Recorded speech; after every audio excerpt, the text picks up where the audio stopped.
Selamat sore saudara-saudara, selamat berbakti dalam nama Tuhan Yesus.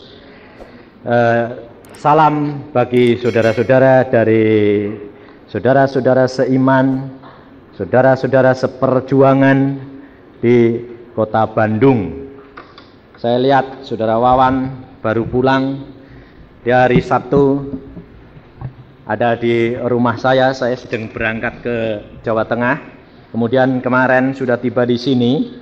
Tapi saya tadi lihat dia sudah ada di tengah-tengah kita. Kita di mana-mana adalah satu saudara, satu iman, satu percaya. Kalau saya kok terang sekali ya?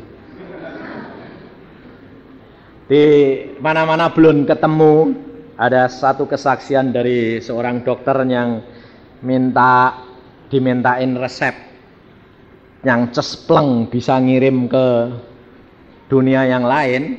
Di sini saya ketemu sama Pak Budiono ini.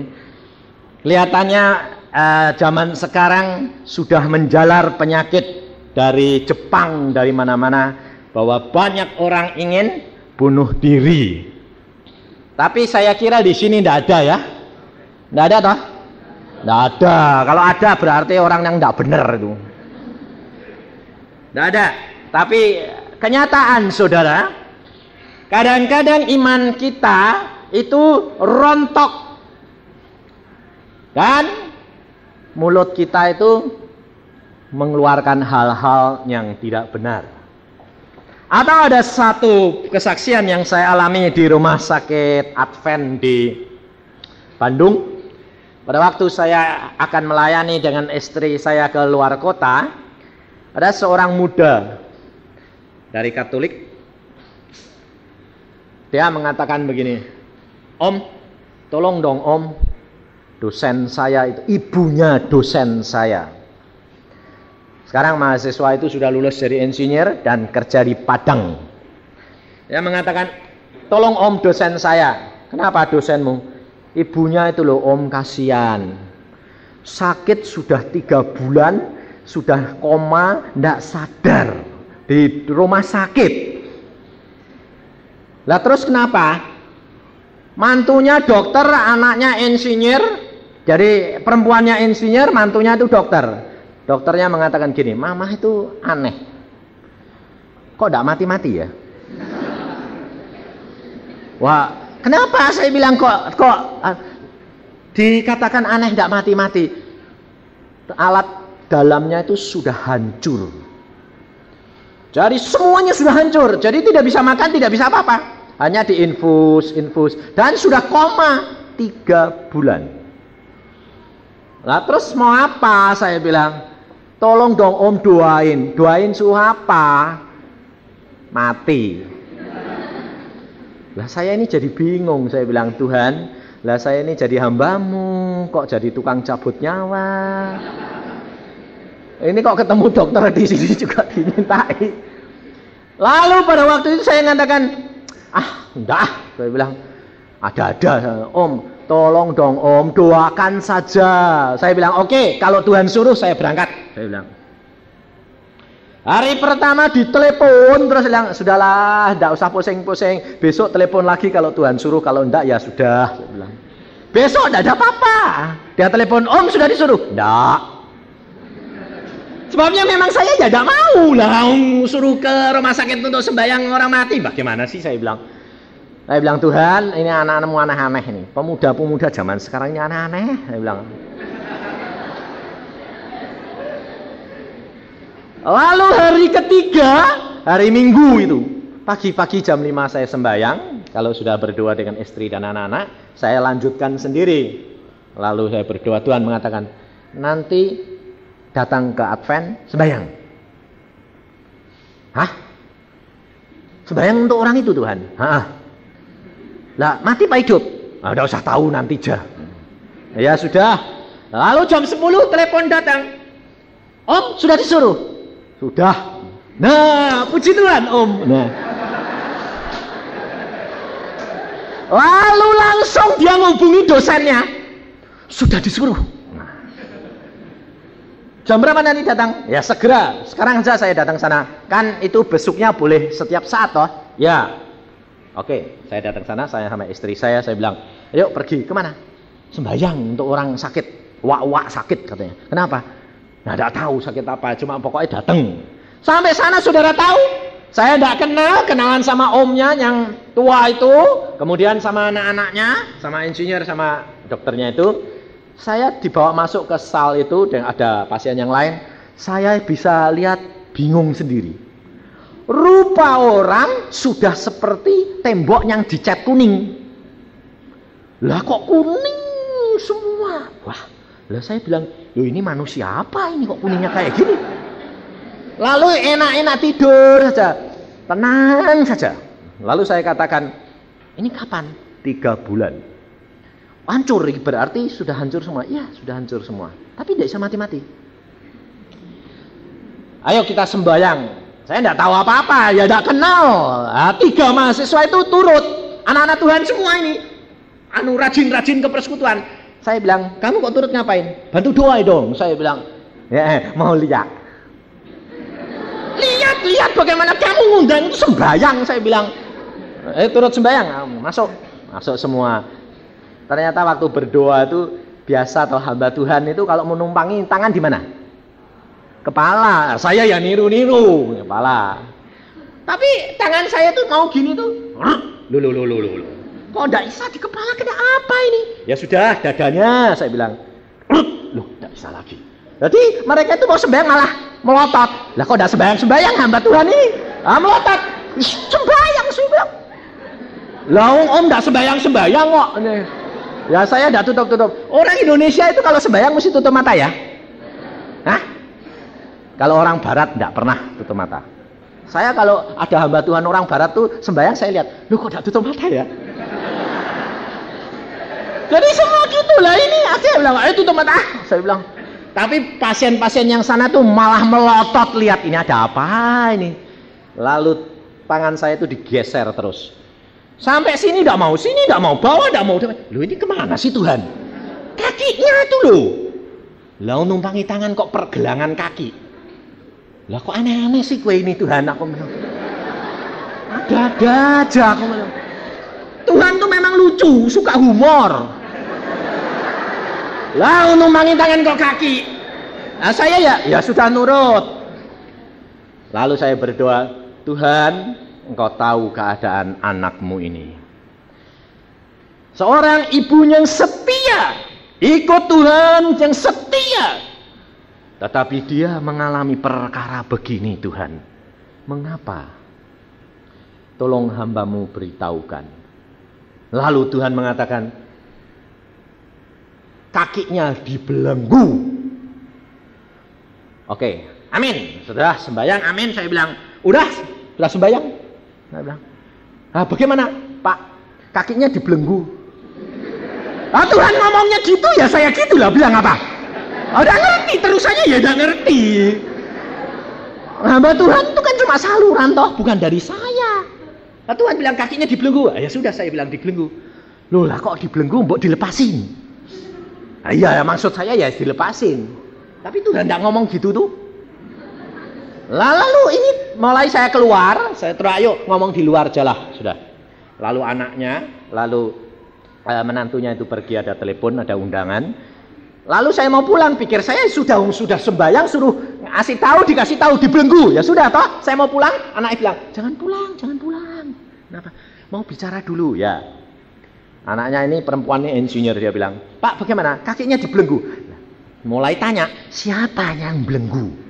Lah siapa ya? Wah, terus Tuhan itu memberikan hikmat. Siapa yang sanggup membelenggu manusia? Siapa? Hah? Oh, kalau ditanyai paling gampang, setan. Belum tentu.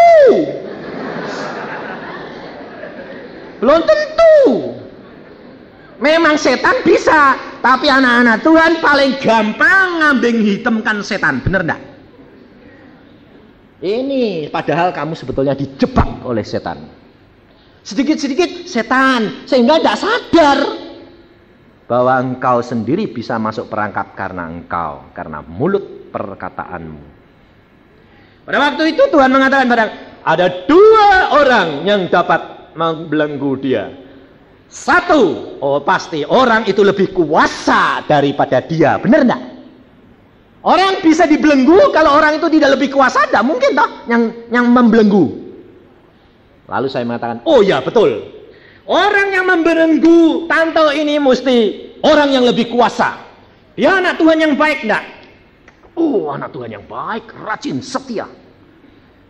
Pasti tidak pernah ke dukun, tidak pernah ke kelenteng. Oh, tidak pernah. Dia anti, dia setia luar biasa. Baik. Kalau gitu bukan setan, saya bilang. Lah sama Om. Lalu saya bilang, Tuhan siapa ya? Satu lagi siapa yang lebih kuasa dari dia? Oh, suaminya. Benar enggak? Istri itu tunduk di bawah suami. Oh, suaminya ini pasti. Lalu saya tanya, suaminya sudah bertobat? Belum. Oh, saya terus tanya Tuhan, Tuhan kenapa? Dia dulu bernasar. What? Nasarnya apa sih Tuhan? Dia tidak mau mati kalau suaminya tidak bertobat. Dia bernasar. Dia mengatakan, Tuhan, aku tidak mau pulang sebelum suamiku bertobat. Dan itu dikatakan kepada suaminya, aku tunggu, aku tidak mau mati-mati kalau kamu tidak bertobat. Dan ternyata tidak bisa mati sebelum bertobat. Saudara tahu. Perkataan ini ada firman Tuhan yang sudah mengatakan, dengan mulutmu engkau dibenarkan, dengan mulutmu engkau dihukumkan. Saudara tahu. Maka anak-anak muda, jangan sok cepat-cepat bernasar. Lalu kalau jatuh cinta, aku sehidup mati dengan engkau. Waduh, nanti mati dia tidak mati, kamu tidak mati-mati, repot. Jangan cepat-cepat. Karena kita sekarang sudah menjadi anak-anak tebusan ciptaan yang baru. Setiap perkataan jadi. Engkau mau enggak? Kalau setiap perkataanmu jadi. Loh, kamu punya iman enggak? Harus. Anak Tuhan harus punya iman sesuai dengan firman Tuhan dikatakan. Percaya segala perkara boleh terjadi. Lalu saya katakan pada anaknya, papamu belum bertobat? Belum. Ini yang menyebabkan. Kenapa Om? Dia pernah bernasar, tidak akan mau mati sebelum papamu bertobat. Oh iya betul. Baik, mana papamu? Papanya diundang. Saya bilang, Om, wah tante itu menderita sampai kiamat gak bisa mati Om. Nah ya tak gitu Pokoknya kalau tante itu tidak dibebaskan, tidak bisa mati. Kenapa? Nep, dibelenggu kakinya. Orang itu jahat tuh Om. Kejem amat. Wah mukanya merah. Sama Nep yang bikin ini. Om. Saya bilang, Om. Hah? Saya? Iya. Yang bener dong Nep. Ini tidak main-main. Enggak, saya tidak main-main. Om ini yang bikin celaka tante. Sebabnya tante pernah bernasar, kalau Om tidak bertobat, dia tidak mau mati. Kalau Om tidak bertobat sekarang, tante tidak akan pulang sampai kapanpun. Dan Om penyebabnya penderitaan. Nangis kayak anak kecil. Wah, air matanya turun. Ya, ampuni saya. Nah, terus saya bilang, mau bertobat tidak? Itu di rumah sakit loh. Mau? Sekarang? Ya, ayo masuk lagi. Saya bawa ke tempat istrinya. Saya bilang, Om, kalau manggil tante ngambil apa? Ngambil mami. Oh ya, panggil. Saya bilang. Nah, sudah tak dengar kok Nep. Kumpul semua, mahasiswa dan anak kumpul. Om, jangan katakan bahwa tante ini tidak dengar. Roh jiwanya tetap ada. Dan dia mendengar. Karena ini Allah sudah menyediakan. Dia anak Tuhan, dia pasti terbuka pada saat ini. Lalu pada itu dia berkata, Mi, ampuni saya. Saya sekarang berjanji. Sekarang juga aku menerima Tuhan Yesus sebagai juru selamatku. Dan setelah ini aku akan ketemui seorang pendeta untuk dibaptiskan dan menjadi anak Tuhan. Kalau mami mau pulang, silahkan pulang. Aku akan menyusul di Firdaus. Saudara tahu, orang yang tidak bisa apa-apa itu bisa narik napas. Ngomong. Sampai semua orang, dengar. Saudara tahu. Saat itu juga, lalu saya mengatakan, bebas sekarang. Mari kita berdoa. Tuhan, anakmu sekarang sudah bebas daripada ikatan ini. Dan engkau jemput bawa pulang Tuhan. Dan kami mengucap syukur karena dia pasti masuk dalam kerajaan surga. Amin, saya bilang. Wes, daftar pulang aku bilang. Anaknya si insinyur gitu. Om, jangan pulang dong om. Kenapa? Kapan matinya?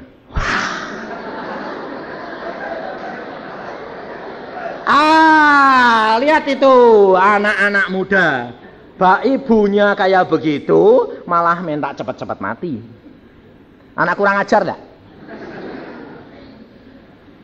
Saya bilang, lu kenapa begitu? Enggak gitu om, enggak kurang ajar sebetulnya, dia baik. Karena apa? Saya mau siap-siap nyediain peti, nyediain segala-galanya. Mau dibawa keluar kota. Oh ya. Nah saya ya enggak tahu toh. Wong saya ini bukan apa-apa, aku hamba Tuhan. Ya yuk berdoa lagi. Waduh ini orang kok aneh sih. Saya bilang, mbok ya sudah tahu gitu ya siap-siap sabar toh. Enggak, kapan om? Ya enggak tahu saya bilang. Mbok sembahyang lagi sih om.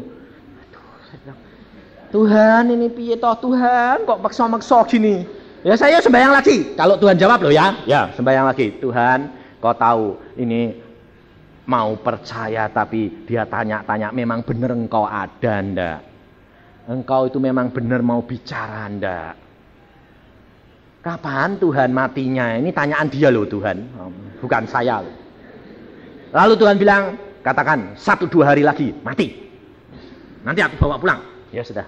Amin. Saya bilang, ya yuk pulang. 1-2 hari lagi pulang. Udah ngomong gitu saya keluar dari rumah sakit sama 3 mahasiswa ini. Masa? Lalu anaknya bilang, masa cepetnya kayak gitu om?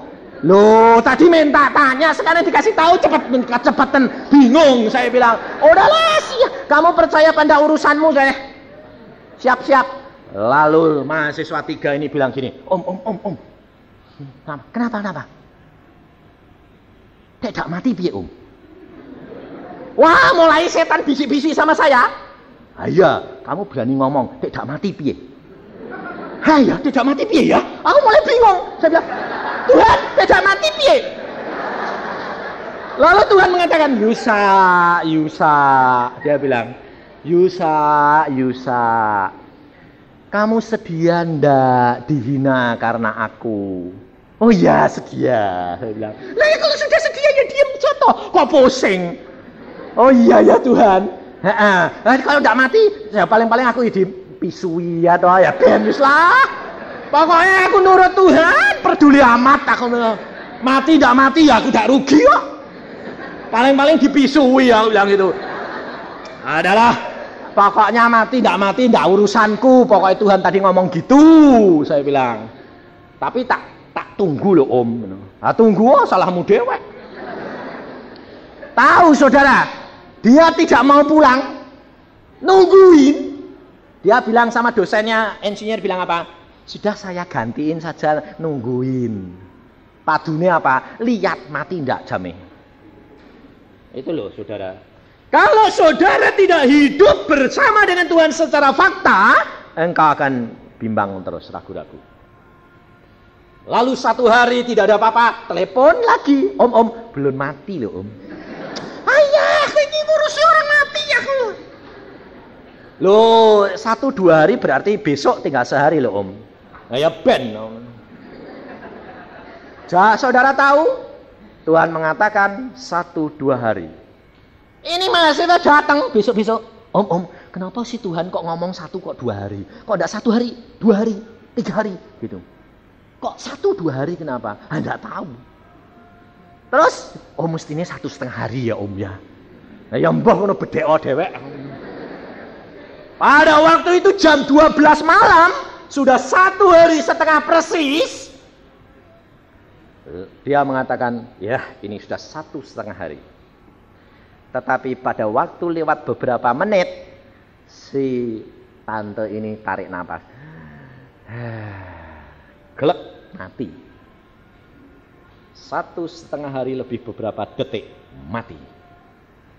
Terus apa? Telepon, tengah malam telepon. Kurang ajar enggak?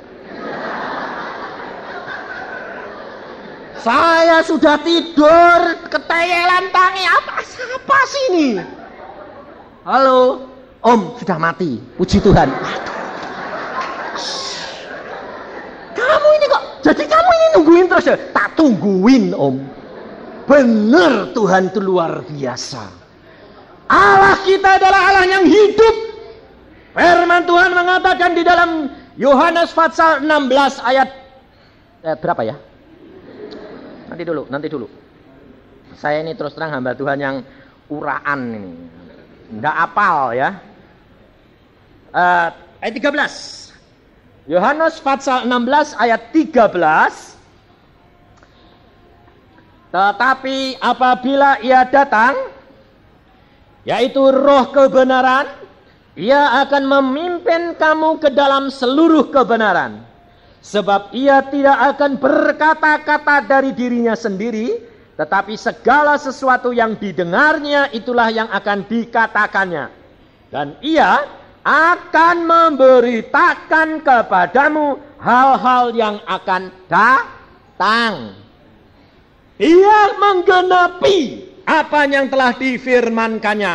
Dia akan mengatakan kepadamu hal-hal yang akan datang. Enak enggak jadi orang Kristen? Hah? Enak. Orang kafir susah-susah cari dukun. Mau tahu apa yang akan terjadi? Lusa bagaimana? Besok bagaimana? Hidupku bagaimana? Orang Kristen punya Tuhan luar biasa. Ia akan memberitahukan kepadamu hal-hal yang akan terjadi. Benar enggak? Itu dibuktikan, saudara. Kalau engkau menjadi orang Kristen tidak mengalami perkara seperti apa yang ditulis oleh Alkitab dan dijanjikan, periksa diri. Kita pasti ada sesuatu yang kurang percaya. Firman Tuhan hari ini, Tuhan tadi jam 2:30 saya berdoa terus. Tuhan mengatakan bicara saja perkara Lazarus dan orang kaya. Mari di dalam Lukas pasal yang ke-16 ayat 19. Saya tidak tahu apa masalah saudara, tetapi hari ini semua sudah diatur oleh Tuhan.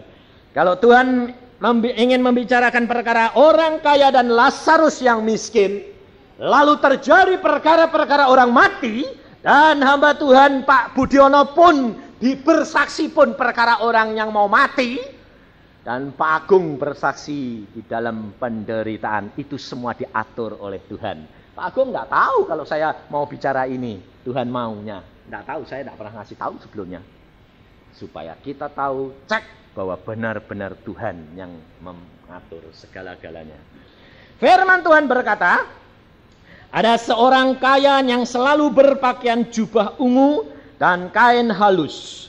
Dan setiap hari ia bersukaria dalam kemewahan.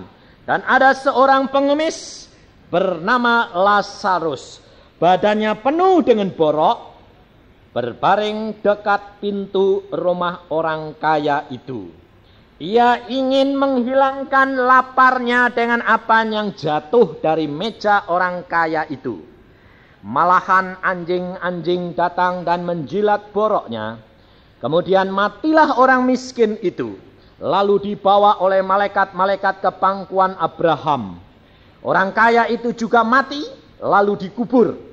Dan sementara ia menderita sengsara di alam maut, ia memandang ke atas dan dari jauh dilihatnya Abraham dan Lazarus duduk di pangkuannya. Lalu ia berseru katanya, Bapak Abraham, kasihanilah aku. Suruhlah Lazarus supaya ia mencelupkan ujung jarinya ke dalam air dan menyejukkan lidahku, sebab aku sangat kesakitan dalam nyala api ini. Tetapi Abraham berkata, anak, Ingatlah bahwa engkau telah menerima segala yang baik sewaktu hidupmu, sedangkan Lazarus segala yang buruk. Sekarang ia mendapat hiburan dan engkau sangat menderita. Selain daripada itu, di antara kami dan engkau terbentang jurang yang tak terseberangi, supaya mereka yang mau pergi dari sini kepadamu, ataupun mereka yang mau datang dari situ kepada kami tidak dapat menyeberang.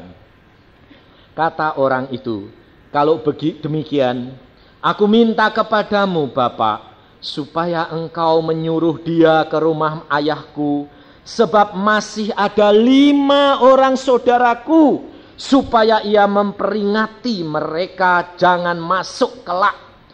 Mereka dengan sungguh-sungguh, agar mereka jangan masuk kelak ke dalam tempat penderitaan ini. Tetapi kata Abraham, ada pada mereka kesaksian Musa dan para nabi.